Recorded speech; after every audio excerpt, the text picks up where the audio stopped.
नमस्कार दोस्तों, जन मुद्दों की बात धर्मराज के साथ मेरे शो में आप सबका स्वागत है। संसद का शीतकालीन सत्र कल खत्म हो गया।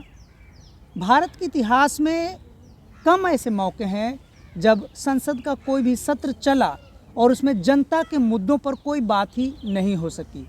अगर मोदी सरकार के कार्यकाल के सत्रों को, संसद सत्रों को जोड़ लें तो इसमें से या तो वैसे सत्र अधिक हैं जिसमें पूंजीपतियों का काम अधिक हुआ है और कुछ सत्र ऐसे हैं जिसमें वंचित समाज के, वंचित समुदायों के महापुरुषों का अपमान हुआ है। कल जो मोदी जी के तीसरे कार्यकाल का शीतकालीन सत्र संसद का जो समाप्त हुआ, वह गृह मंत्री अमित शाह जी के द्वारा अंबेडकर पर दिए गए आपत्तिजनक टिप्पणी के बाद समाप्त हुआ है। संसद का शीतकालीन सत्र घमासान के बीच अंबेडकर के प्रति सम्मान के मुद्दों पर खत्म हुआ है। बहुत ज़्यादा वक्त न लेते हुए हम सीधे मुद्दे पर आते हैं। अंबेडकर की छवि भारत में वर्तमान समय में क्या है? डॉक्टर अंबेडकर की राजनीतिक हैसियत वर्तमान समय में क्या है? और बाबा साहब डॉक्टर भीमराव अंबेडकर होने का मतलब वर्तमान समय में क्या है? ऐसे तमाम मुद्दों पर बातचीत करने के लिए हमारे साथ पॉलिटिकल साइंटिस्ट, पॉलिटिकल साइंस के स्कॉलर डॉक्टर चंद्रसेन हैं। ये राजनीति विज्ञान विभाग में गलगोटिया यूनिवर्सिटी में असिस्टेंट प्रोफेसर हैं और ये पॉलिटिकल साइंस के प्रोफेसर होने के साथ साथ सामाजिक कार्यकर्ता लंबे समय तक रहे हैं, राजनीतिक कार्यकर्ता रहे हैं और हर रोज़ जो पूरी दुनिया में सामाजिक राजनीतिक परिवर्तन कहीं भी हो रहे हैं उस पर पैनी नज़र रखते हैं। आइए हम इनसे सीधे पूछते हैं कि पहले तो चंद्रसेन जी, आपका मेरे चैनल दैनिक अंबेडकर में बहुत बहुत स्वागत है। Thank you. आपसे पहला सवाल है कि गृह मंत्री अमित शाह जी कह रहे हैं कि अंबेडकर का नाम लेना फैशन बन गया है, क्या कहेंगे आप? फैशन तो है। फैशन दो तरीके से है। एक जो समाज बाबा साहब से प्रेरित है, उनको मानता है, उनको अपने एक आइकॉन के रूप में देखता है और डॉक्टर अंबेडकर फैशन को अगर देखा जाए तो उनके बहुत सारी चीज़ों को अगर दलितों में देखें तो उनके बहुत सारी चीज़ों को लोग कॉपी करते हैं। जैसे कि उनका नीला सूट लोग पहनना, उनके चश्मे को लोगों को पहनना, उनकी किताबों और कॉन्स्टिट्यूशंस को घर में रखना, जिस तरीके से वो रहते थे, पूरी स्टाइल को लोग भी कॉपी करने की कोशिश कर रहे हैं। लेकिन राजनीति में अगर फैशन की बात कहा जाए तो फैशन उन लोगों के लिए है जो बाबा साहब के ख़िलाफ़ हमेशा रहे हैं। बाबा साहब एक कंपल्सन है उनके लिए, एक मजबूरी है उनके लिए, क्योंकि बाबा साहब के अनुयायी इतने बड़े पॉलिटिकल फोर्स के रूप में 40-50 साल में उभरे हैं। बीएसपी उसका बहुत बड़ा एक बीएसपी का योगदान रहा है, मानवर कांसीराम का योगदान रहा है कि बाबा साहब को साइडलाइन नहीं कर सकते थे। शुरुआत दौर में बाबा साहब से जो ब्राह्मणिकल फोर्सेस थे 1950s के पहले से, उनको या तो हेट किया या तो साइडलाइन किया। लेकिन 80s के बाद जिस तरीके से देश की राजनीति बदली, जिस तरीके से बाबा साहब के अनुयायी फ्रंट पे आए, सिर्फ पॉलिटिकल फ्रंट में नहीं आए, ब्यूरोक्रेसी में, एकेडमिया में, हर जगह आए, उन्होंने जो main stream, so called main stream जो पॉलिटिकल पार्टीज़ हैं, चाहे कांग्रेस हो, बीजेपी हो, समाजवादी पार्टी हो, लेफ़्ट की पार्टियां हो, टीएमसी हो, इन लोगों को इतना फोर्स कर दिया है कि बाबा साहब का नाम लेना उनके लिए बहुत मजबूरी हो गई है। और वो लोग हो सकता है कि फ़ैशन में नाम ले रहे हों, क्योंकि अंदर तो उनके पास कुछ है नहीं, कि वो कुछ कंटेंट, उनका इतिहास भी नहीं है। उनके इतिहास में हम बात करेंगे कि सारी पॉलिटिकल पार्टियों ने बाबा साहब को कैसे देखा, तो वो लोग फ़ैशन में उनका नाम ले सकते हैं, क्योंकि बाबा साहब का जो टोकनिज़म की पॉलिटिक्स कर रहे हैं कि बाबा साहब का नाम ले लेंगे, जय भीम कह देंगे, नीला कपड़ा पहन लेंगे तो उससे दलित वोट मिल जाएगा। मुझे लगता है कि बहुत मिस रीडिंग है डॉक्टर अंबेडकर को समझने को और उस बहुत बड़े समाज को समझने को, जो लोग सोचते हैं कि सिर्फ जय भीम करने से या बाबा साहब का नाम लेने से हमारे साथ दलित आ जाएगा, हमारा विरोध दलित करना बंद कर देगा। ये मिस रीडिंग है। और ये जो स्टेटमेंट दिया अमित शाह ने फैशन, और उसके कॉन्टेक्स्ट में जो पूरे देश में विरोध हो रहा है, वो विरोध होना चाहिए। उसका दूसरा कॉन्टेक्स्ट ये है कि जिस तरीके से एक सामंती भाषा में वो बोलते हैं, आप जाइए दूर दराज के इलाकों में और अंबेडकर पे कोई लिख पढ़ रहा है तो उसको लोग बोलते हैं ये अम्बेडकर जा रहा है। बहुत सारे लोगों को हम देखते हैं कि कोई, आप कह रहे हैं कि तंज कसा हाँ, जाता है। तंज कसा जाता है और बड़ा अम्बेडकर बनने चला जा रहा है। तो उसी लहजे में, जिस सामंती भाषा में, जिस पूरी बॉडी लैंग्वेज को अगर अमित शाह को देखा जाए तो वही तरीका है जो एक सिंपल एक कास्ट हिंदू बात करता है। देश का गृह मंत्री संसद में इस तरीके की भाषा यूज़ कर रहा है और उसका विरोध हो रहा है और होना चाहिए। नहीं, लेकिन आपने भी तो कबूला, आपने अपने जवाब की शुरुआत ही इसी वाक्य से की कि अंबेडकर का नाम लेना फैशन है। तो अमित शाह जी तो सही ही कह रहे हैं कि फैशन में नाम ले रहे हैं, बल्कि अमित शाह का कहना यह है कि उनकी भाषण को कॉन्टेक्स्ट में नहीं सुना जा रहा है, गलत तरीके से कांग्रेस ने उसका प्रचार प्रसार कर दिया है। उनका जो पूरा भाषण है, हमने सबने और पूरा मीडिया में, यूट्यूब पे हर जगह है, कोई गलत कॉन्टेक्स्ट नहीं है। अमित शाह और पूरा बीजेपी झूठ बोल रहा है क्योंकि वो फंस चुका है। पहली बार इस देश का गृह मंत्री, पहली बार इस देश का प्रधानमंत्री डिफेंसिव हुआ है और वो इतने बड़े आइकॉन को लेके अपनी पॉलिटिक्स को जिस तरीके से बहुत असर्टिव तरीके से, बहुत मनमाने गुंडागर्दी तरीके से ये लोग रखते थे, वो चीज़ें ये लोग कर नहीं पा रहे हैं। इतना फोर्स हुआ है लोग कि दोबारा आके प्रेस कॉन्फ्रेंस करना पड़ रहा है। तो ये अगर कह देना कि उसको कॉन्टेक्स्ट में उनके भाषण को नहीं पढ़ा गया है या उसको नहीं समझा जा रहा है, तो वो बोल दें कि उनका भाषण का कॉन्टेक्स्ट क्या है। देश की जनता देख रही हो जिस तरीके का अम्बेडकर और फिर उसके बाद 5 बार उन्होंने अम्बेडकर का नाम तो खुद ले लिया। हाँ, नाम लिया और उसके बाद जो लाइन ऐड करते हैं कि अगर भगवान का नाम लिया होता, तुम जाओ अपने भगवान का नाम लो।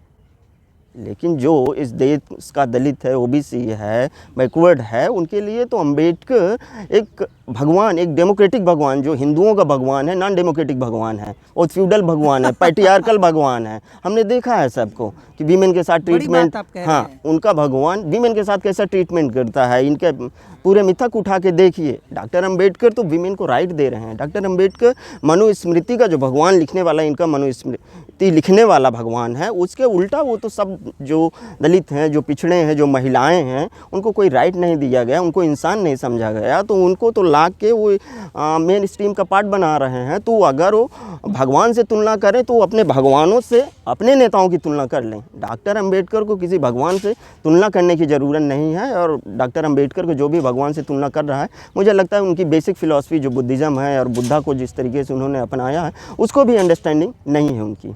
मोदी जी पर आरोप लग रहा है, गृह मंत्री अमित शाह के अम्बेडकर पर टिप्पणी के बाद, बयान के बाद, कि मोदी सरकार दलित विरोधी है, संविधान विरोधी है, बाबा साहब अम्बेडकर विरोधी है। लेकिन जो हाल फिलहाल में जून में दिखा, बल्कि जुलाई में जब पहला दिन सदन में मोदी जी पहुंचे हैं, तो उन्होंने तो संविधान की किताब को उठाकर माथे से लगाया है। फिर भी ये कांग्रेस बदनाम कर रही है मोदी सरकार को। पहली बार किस प्राइम मिनिस्टर ने संविधान की प्रति माथे से लगाई, ये बात भी तो चल रहा है।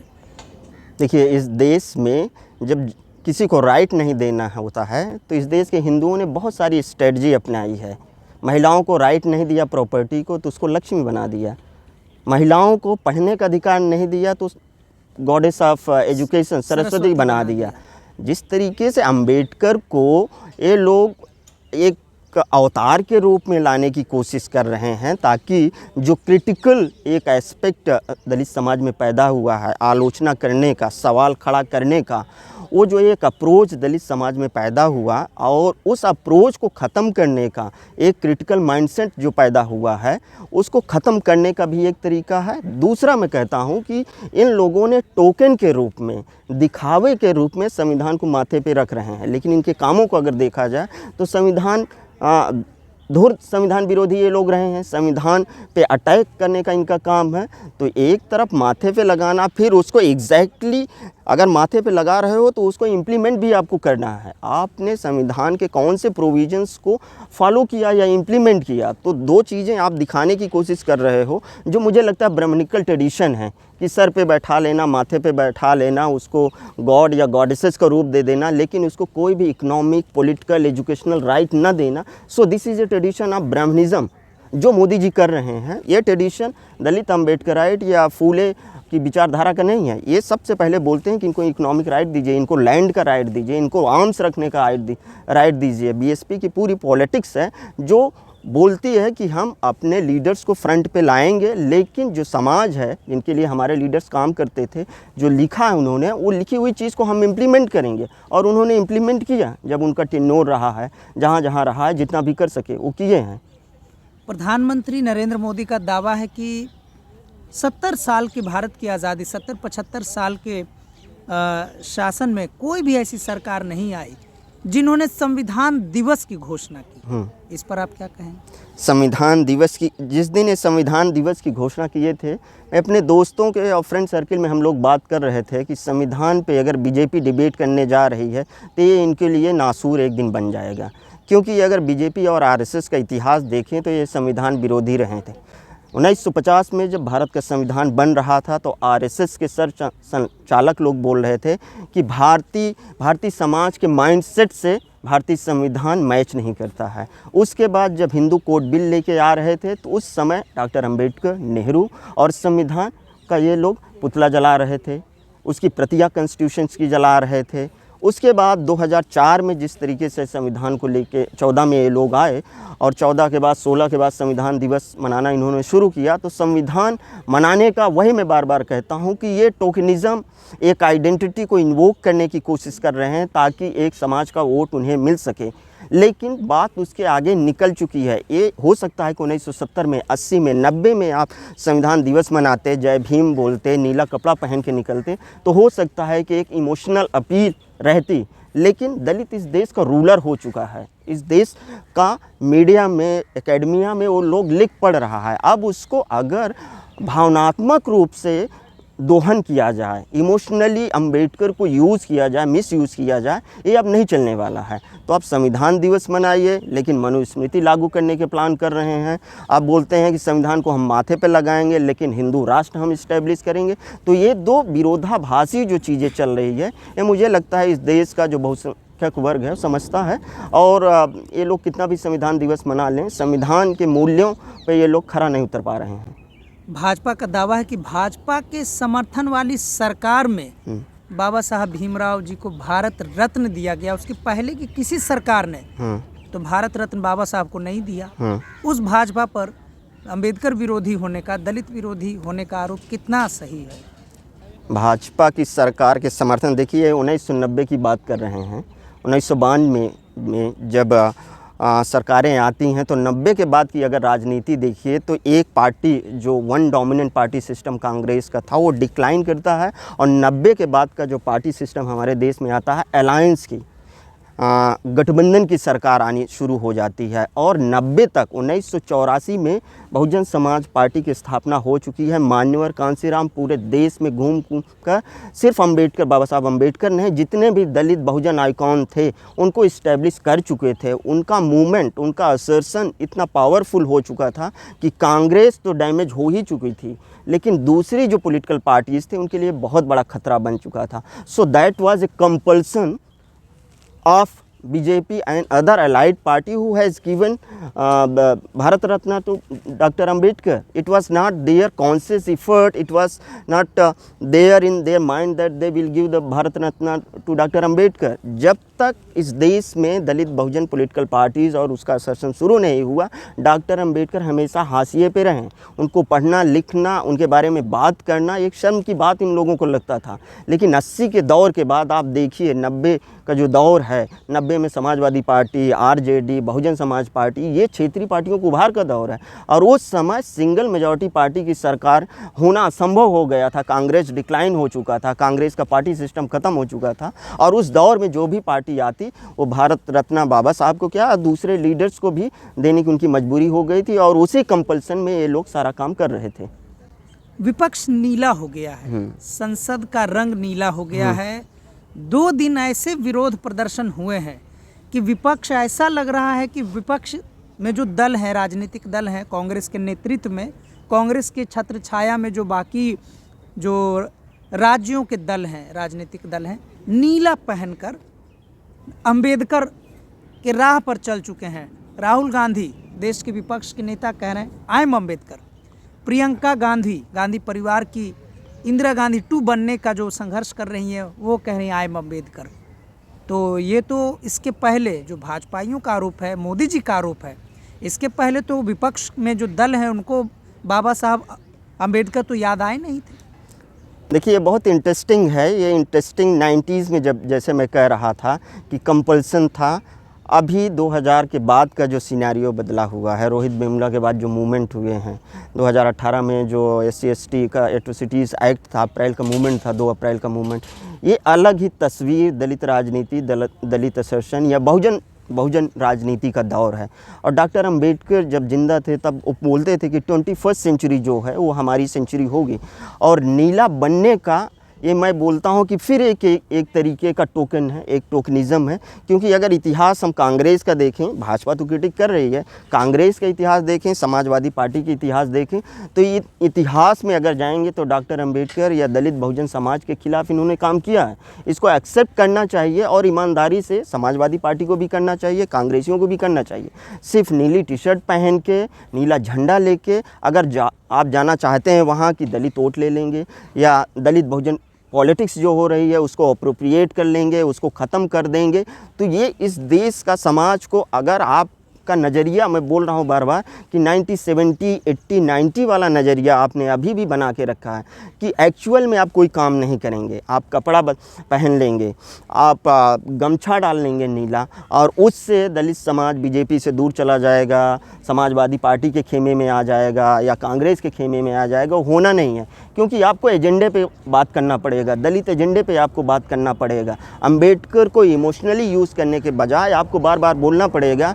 अगर समाजवादी पार्टी नीला बनने की कोशिश कर रहे हैं, नीला झंडा लेके चलने की कोशिश कर रहे हैं, तो वो एक्सेप्ट करे और सिर्फ अमित शाह माफ़ी न मांगे। देखिए, ये दौर जो है, अभी बाबा साहब पे जो टिप्पणी की गई है, इसमें अमित शाह को तो माफ़ी मांगना ही पड़ेगा। लेकिन मैं कह रहा हूँ इस टाइम पे सारी राजनीतिक पार्टियाँ जो डॉक्टर अंबेडकर के नाम पे पॉलिटिक्स कर रही हैं, कांग्रेस हो या समाजवादी पार्टी हो या लेफ्ट हो, सबको माफ़ी मांगने का टाइम आ गया है। शुरू करते हैं कम्युनिस्ट पार्टी से। कम्युनिस्ट पार्टी और उसका जो लीडरशिप था, कास्ट को कभी एक समस्या माना ही नहीं। जब CPM वेस्ट बंगाल में साफ़ होती है तो उसके बाद 2010 में आके ये लोग बोलते हैं कि कास्ट को हमने इग्नोर किया और क्लास ही सिर्फ एकमात्र रियलिटी नहीं है, कास्ट यहाँ की एक रियलिटी है। फिर उसके बाद 2016 का जो मूवमेंट आता है, तो हम JNU में हैं, JNU में एक नारा दिया गया, जय भीम लाल सलाम का। तो ये लाल सलाम इनके आइडियोलॉजी में हुआ करता था, लेकिन 2016 के बाद आप देखिए कि किस तरीके से स्टैंड, हाँ, जय भीम पहले पीछा चला गया।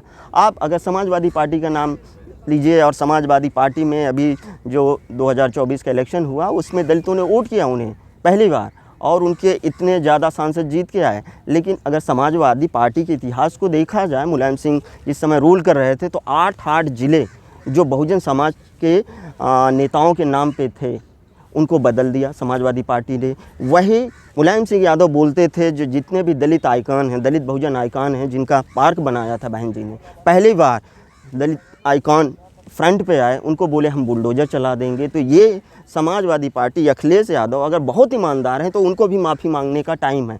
कांग्रेस को माफ़ी मांगने का टाइम है कि जो 1950 के बाद, बाबा साहब के ख़त्म होने के बाद, उनकी डेथ होने के बाद जो दलित समाज के लिए वो नहीं कर पाए, नहीं करे, उनकी इतनी लंबी सत्ता थी जिससे उनका वो ख़त्म हुए। 90s के बाद कांग्रेस एकदम से साफ़ हो गई। उनको भी माफ़ी मांगने का टाइम है, उनको माफ़ी मांगने का टाइम है। इसलिए माफ़ी मांगने का टाइम है क्योंकि आपकी बात आज 2024 का पूरा इलेक्शन अगर देखिए तो दलित बहुजन डिस्कोर्स पे, दलित बहुजन एजेंडे पे राहुल गांधी काम कर रहे हैं। वो बोल रहे हैं कास्ट सेंसस करेंगे, वो बोल रहे हैं कि 50% का कैप हम ख़त्म करेंगे, प्राइवेट सेक्टर में रिजर्वेशन देंगे। तो जब आपकी सरकार थी तब भी आप ये काम कर सकते थे। तो आप इस समय कांग्रेस और राहुल गांधी, उनको भी माफ़ी मांगने का टाइम है। तो ये एक तरीके से पूरा, अगर अंबेडकर को कोई अपना आइकॉन मानना चाहता है, अंबेडकर में एक लीडरशिप खोज रहा है, तो ये सिर्फ अमित शाह ने तो जो काम किया उनको माफ़ी और बीजेपी को माफ़ी मांगना पड़ेगा। लेकिन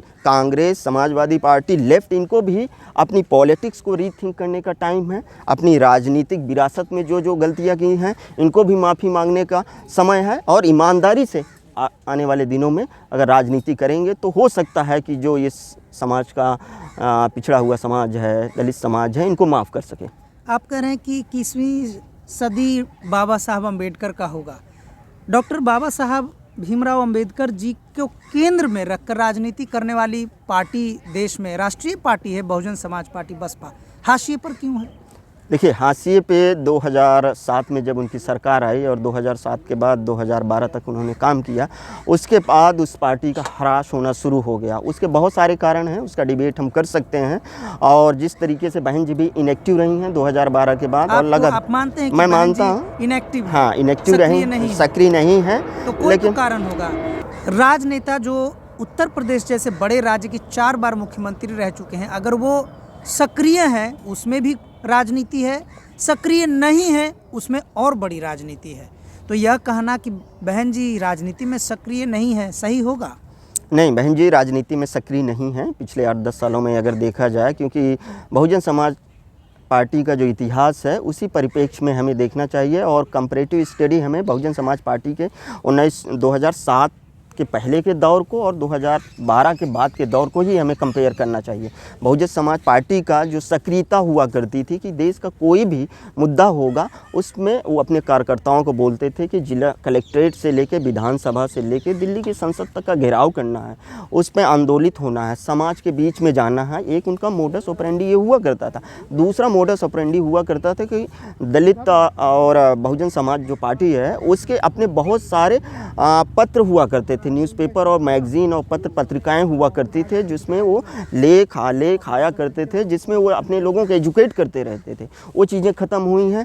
तीसरा, लीडरशिप क्राइसिस भी आना शुरू हो गया है। एक तरीके से बहुत सारे लीडर को बहुजन समाज पार्टी से निकाला गया और बहुत सारे ऐसे लीडर हैं जो अपने मन से भी निकल के दूसरी राजनीतिक पार्टियों में अपनी राजनीति चमकाने के लिए गए थे। तो बहुत सारे कारण हो सकते हैं, लेकिन ऑफ कोर्स उनकी सक्रियता पे सवाल उठ रहे हैं। और मुझे लगता है कि पहली बार बहन जी थोड़ा सक्रिय हुई हैं और कल का उनका स्टेटमेंट आ गया है कि 24 तारीख को वो पूरे देश भर में अमित शाह के बयान के खिलाफ आंदोलन करने जा रही हैं। अगर वो ऐसा करती हैं तो मुझे लगता है कि दलित बहुजन समाज उनको बहुत वेलकम करेगा और उनकी नई राजनीति की एक तरीके से शुरुआत हो सकती है। समाजवादी पार्टी के सांसद आजमगढ़ से लोकसभा जीतकर पहुंचे धर्मेंद्र यादव ने वन नेशन वन इलेक्शन पर भाषण देते हुए एक बात कही। उन्होंने कहा कि उनको यह कहने में कोई शर्म नहीं है कि बाबा साहब भीमराव अंबेडकर जैसा विद्वान दूरदर्शी नेता संसद में कोई नहीं है। इस तरीके के अगर सपा समाजवादी पार्टी, जिस पर बसपा विरोधी होने का आरोप लगता रहा है, अगर सपा सांसद ऐसा कह रहे हैं तो आपको क्या लगता है उत्तर प्रदेश की राजनीति में दलित किधर जाएंगे? सपा ही तरफ जाएंगे या बसपा तरफ जाएंगे? दो तरीके से देखने की बात है। जब आप सत्ता में होते हो, जब आप समाज के लिए कुछ कर सकते हो, उस समय आपका कैरेक्टर क्या है, आपकी राजनीतिक दूरदर्शिता क्या है, और जब आप अपोजिशन में होते हो तो आपकी दूरदर्शिता क्या है, उसको देखने की ज़रूरत है। इनका जो शासनकाल था 2012 के बाद का शासनकाल था या उसके पहले का शासनकाल था, उसमें एक घोर दलित विरोधी थे। समाजवादी पार्टी ऐसे समय में आप ये बात नहीं, जब पूरा देश से आवाज उठ रही है कि विरोधियों को एक साथ आ जाना चाहिए भाजपा जैसे तानाशाही सरकार के खिलाफ लड़ने के लिए। ये जिन लोगों को बीजेपी हटा के कांग्रेस लाना है, समाजवादी पार्टी लाना है, जिनको केजरीवाल लाना है, टीएमसी लाना है, वो लोग ये बात करें एक तरीके से, मतलब कांग्रेस वर्सेस बीजेपी चलता रहे, सपा वर्सेस बीजेपी चलता रहे, तो वो लोग इसमें अपनी अपनी राजनीति करें। लेकिन जिनको समाज के असली मुद्दों से की समझ है, जो समाज में चाहते हैं कि लोकतंत्र हो, समाज के संसाधनों का बंटवारा हो, वो इस बाइनरी से निकल के भी चीज़ों को देखने की ज़रूरत है। आज सत्ता में नहीं है। 2012 के बाद जितने विधानसभा के चुनाव हैं, समाजवादी पार्टी हारती जा रही है, कांग्रेस हारती जा रही है।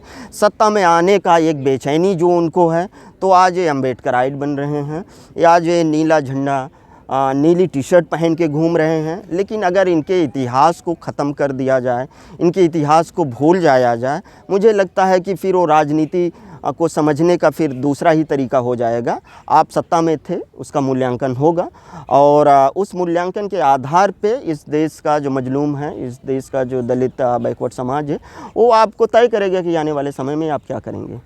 सोशल मीडिया पे एक बड़ा ही दिलचस्प एनालॉजी चल रहा है, तुलना चल रहा है कि भाजपा आरएसएस सावरकर को आदर्श मानती है, सावरकर अपने जीवन में माफ़ी मांगते रहे हैं। अगर अमित शाह भी अंबेडकर जी पर जो टिप्पणी है, बयान है, उसको मद्देनज़र देखकर आगामी दिल्ली विधानसभा चुनाव देखकर या जो भी उनका गुनागणित हो, राजनीतिक कैलकुलेशन हो, देखकर अगर अमित शाह माफ़ी मांग लेंगे तो क्या दलित समाज उन्हें माफ़ कर देगा?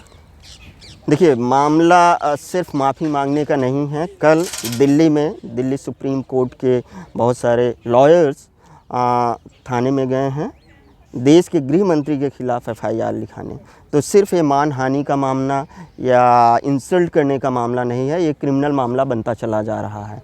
इतना नॉन सीरियस हो के अगर चीज़ें लोगों देख रहे हैं कि माफ़ी मांग लेंगे और मामला सुलट जाएगा, तो ये मामला सुलटने वाला नहीं है। भारत के इतिहास में ये दर्ज हो रहा है कि एक गृह मंत्री के खिलाफ एफआईआर इस देश का दलित समाज करने जा रहा है। मामला एक ये है। दूसरा मामला ये है कि माफ़ी मांग लेने से लेकिन दलित एजेंडे के खिलाफ काम करना, दोनों चीज़ें हैं। आपने माफ़ी मांग लिया लेकिन संविधान को आप ख़त्म करने जा रहे हैं। आप एक भी इकोनॉमिक पॉलिसी आप दलितों के लिए लेके आना नहीं चाहते हैं। दलितों के रिजर्वेशन को आप ख़त्म करने जा रहे हैं। प्राइवेट सेक्टर पे आप पूरा देश के संसाधन को लुटाए चले जा रहे हैं। तो ये तो वही बात हुई कि आज हम कुछ बोलेंगे और शाम में जाके कुछ भी करेंगे। तो ये दोगला चरित्र चाहे बीजेपी का रहा हो या कांग्रेस का रहा हो, मुझे लगता है जिसने जिसने इस तरीके का काम किया, इतनी बड़ी पार्टी अगर कांग्रेस एक सिस्टम बन गया है, वो ख़त्म हो गया है, तो अभी राजनीतिक पार्टी जो बीजेपी है, सिस्टम भी नहीं बन पाई है। अगर रजनी कोठारी के पॉलिटिकल साइंस के संदर्भ में मैं बोलूँ तो ये सिस्टम नहीं बन पाई है और सिस्टम बनने के पहले ही ये ख़त्म हो जाएगी। आज के लिए आखिरी सवाल मैं आपसे पूछूंगा कि देश के विपक्ष के नेता राहुल गांधी नीली टी शर्ट में बड़ा जच रहे हैं। मुझे तो कम से कम बड़ा अच्छा लग रहा है। और वो जो अंबेडकर की वो तस्वीर लेके जिसमें लिखा, वो छाया है अंबेडकर जी का और लिखा है आई एम अंबेडकर। क्या राहुल गांधी में दलित समाज आने वाले दिनों में एक अंबेडकरवादी नेता देख सकता है? एक उम्मीद थी 2014 के बाद जिस तरीके से दलितों ने कांग्रेस की तरफ वोट किया, मूव किया, और 2024 के इलेक्शन में वो रिफ्लेक्ट हुआ, क्योंकि जिस तरीके का एजेंडा कांग्रेस लेके आई, रिप्रेजेंटेशन का मामला हो, वाइस चांसलर्स का मामला हो, प्राइवेट सेक्टर में रिजर्वेशन का मामला हो, कास्ट सेंसस का मामला हो, ये सारे मुद्दे जिस तरीके से राहुल गांधी उठाए, मुझे लगता है कि भारतीय राजनीतिक इतिहास में कांग्रेस पहली बार उठा रही है। तो एक उम्मीद थी और एक उम्मीद है, लेकिन उस चीज़ को इम्प्लीमेंट करने के लिए सिर्फ केंद्र में आना ज़रूरी नहीं है। आपको राज्य सरकारें, आप शासन कर रहे हैं, कर्नाटका में आप शासन कर रहे थे, आप छत्तीसगढ़ में आप थे, आप राजस्थान में थे, या देश के अन्य राज्यों में भी कांग्रेस और उसके मुख्यमंत्री थे। अगर आप सिर्फ चुनावी मुद्दा बनाएंगे, आप अपने राजनीतिक पार्टी में घोषणा पत्र में लाएंगे, लेकिन जहां आपको उसको एग्जीक्यूट करना है, उसको इम्प्लीमेंट करना है, जहां आप कर सकते हैं, आप वो नहीं करेंगे, तो 2024 का इलेक्शन ख़त्म हो गया है। अभी दिल्ली विधानसभा होगा, उत्तर प्रदेश विधानसभा आने वाला है, बिहार आने वाला है। वहाँ फिर से दलित समाज मुझे लगता है पूरे जिस जोश के साथ आया था, उस गुस्से के साथ वापस चला जाएगा, अपनी जड़ों की तरफ चला जाएगा और अपनी राजनीति खुद तलाश करेगा। साथियों, आप सुन रहे थे पॉलिटिकल साइंटिस्ट डॉक्टर चंद्रसेन जी को। डॉक्टर चंद्रसेन जी ने अमित शाह के द्वारा बाबा साहब डॉक्टर भीमराव अंबेडकर के लिए जो उनकी बयान थी, उसे पूरे देश के विपक्षी नेताओं ने, बड़े बड़े चिंतकों ने, बुद्धिजीवियों ने अपमानजनक बताया और बाबा साहब भीमराव अंबेडकर के अपमान में दी गई टिप्पणी पर अमित शाह से कुछ नेता माफ़ी की मांग कर रहे हैं और कुछ नेता इस्तीफे की मांग कर रहे हैं। लेकिन देखते हैं, भाजपा की सरकार जब से केंद्र में आई है, मोदी जी का एक बड़ा ही लोकप्रिय नारा है कि भाजपा की सरकार में, मोदी सरकार में मंत्रियों के इस्तीफे नहीं होते हैं। इस मामले का अंत किस रूप में होगा, कुछ दिन में हम सबके सामने आ जाएगा। अगर आपको मेरा चैनल दैनिक अंबेडकर अच्छा लगता है तो आप इसे सब्सक्राइब करें, लाइक करें, शेयर करें। हम फिर से मिलेंगे आपसे अगले मुद्दे पर। तब तक आप लोगों की तरफ से, हम सब की तरफ से डॉक्टर चंद्रसेन जी को बहुत बहुत बधाई कि इन्होंने बहुत ही कम समय में, शॉर्ट नोटिस पर इतने बड़े मुद्दे पर अपनी बात रखी। हम फिर मिलेंगे अगले मुद्दे पर। तब तक के लिए शुक्रिया, धन्यवाद। Thank you. शुक्रिया।